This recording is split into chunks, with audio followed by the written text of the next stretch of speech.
Hey everyone, this is Priyal studio. Welcome back my YouTube channel. तो next story start करते हैं।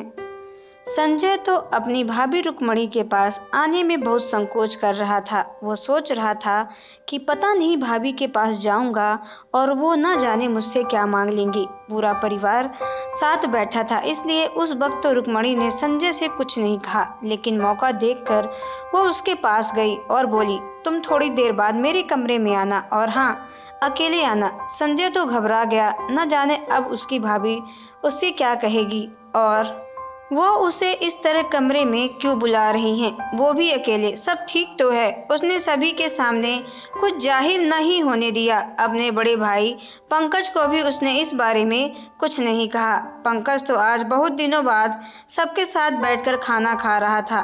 कुछ दिनों से वो अपने बिजनेस में इतना व्यस्त था कि उसे वक्त ही नहीं मिल पा रहा था।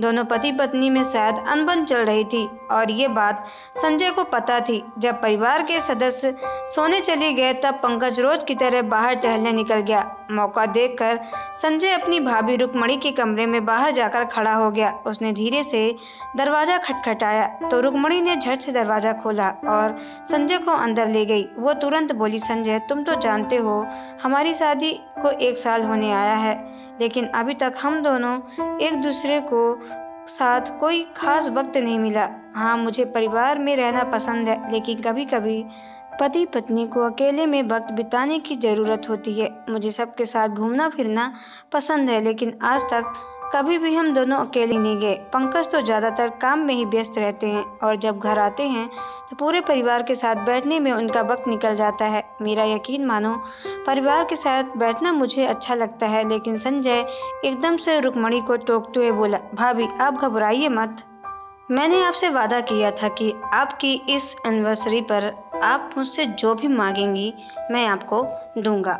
वो अब आप खुलकर बोलिए, आपकी इच्छा क्या है? रुक्मणी बोली, मैं चाहती हूँ कि तुम अपने भैया को मनाओ कि वो मेरे साथ अकेले घूमने चले। मैं चाहती हूँ कि हमारी पहली एनिवर्सरी हम दोनों अकेले इस शहर से दूर जाकर मनाएं। अब पापा को कैसे मनाना है वो भी तुम ही जानो। संजय 2 मिनट के लिए तो चुपचाप ही खड़ा हो गया। उसे पता था कि रुक्मणी एकदम ठीक कह रही है।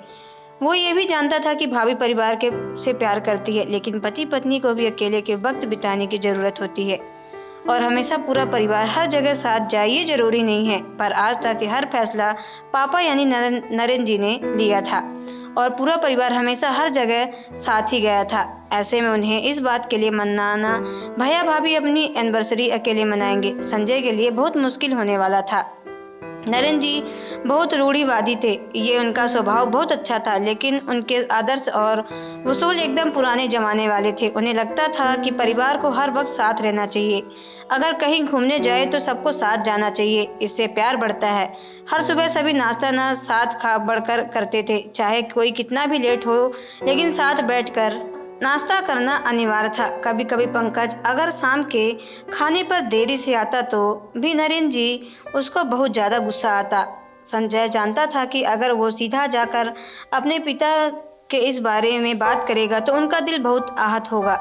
उन्हें लगेगा कि परिवार के सदस्य उन्हें अपने साथ नहीं लेना चाहते हैं, लेकिन उसे अपनी भाभी की इच्छा भी पूरी करनी थी। उसने अब वक्त रुक्मणी को कोई जवाब नहीं दिया और वहां से चुपचाप निकल गया। संजय ने पूरी रात बहुत सोचा, लेकिन उसे कोई तरकीब नहीं सूझी। अगली सुबह रुक्मणी बहुत आस भरी निगाहों से संजय की तरफ देख रही थी। जब सभी एक साथ नाश्ते की टेबल पर बैठे थे तभी संजय ने अपने भैया भाभी की तरफ देखते हुए कहा, आज मेरे पास आप लोगों के लिए एक तोहफा है। 2 दिन बाद आप एक एनिवर्सरी है, इसलिए मैंने आप दोनों के लिए एक ट्रिप प्लान किया है। मेरे पास पैसों की कमी थी, इसलिए मैं चाह कर भी पूरे परिवार के लिए टिकट नहीं बुक करवा पाया। भाभी प्लीज हाँ बोल दो, मैंने बहुत दिल से आपके लिए तोहफा लिया है। यह सुनकर पंकज तो सकपका गया।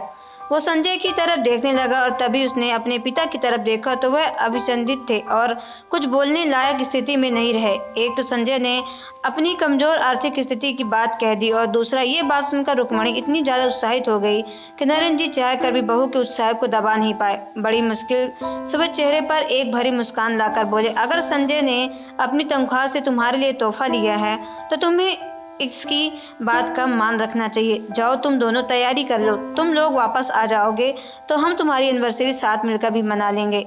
पंकज भी मन ही मन ये बात सुनकर बहुत खुश हुआ। रुक्मणी की तो खुशी छुपाए नहीं छुप रही थी। उसने आंखों ही आंखों में संजय को खूब धन्यवाद दिया। आज एक देवर के कारण उसकी भाभी की इच्छा पूरी हो गई। तो दोस्तों, आपको ये स्टोरी कैसी लगी कमेंट बॉक्स में जरूर बताएं।